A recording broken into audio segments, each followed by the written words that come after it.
Good afternoon guys, nandito po tayo ngayon sa Dumaguete City and it's July 31, 2025 at uuwi na po tayo ng Cebu. At dito tayo dadaan sa Sibulan at tatawid tayo papuntang Santander doon sa Liloan Port at ipapakita ko sa inyo yung beauty ng Oslob at yung Bolhoon, Cebu.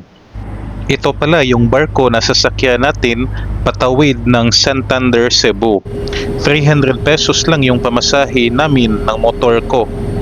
30 minutes lang yung travel time. Ito pala ang Santander, Cebu guys, at ito yung southernmost tip of Cebu Island. Napakaganda dito guys. Yung isla na yan ay yung Sumilon Island.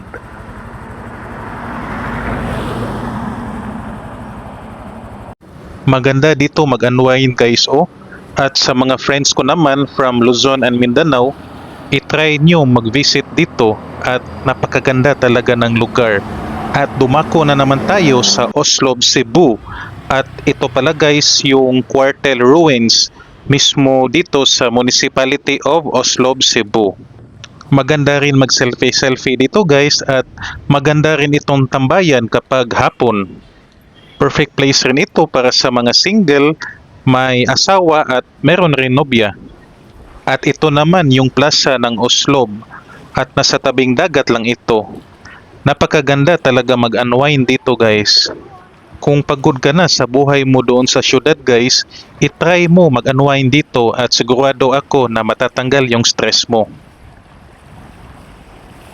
Sobrang linis talaga ng dagat nila dito guys at wala kang makikita na palutang-lutang na basura. At ito naman yung Bolhoon, Cebu at makikita natin dito yung rock formation niya. At dito ko natatapusin yung video na ito. Guys, salamat sa panonood, hanggang sa muli. Paalam!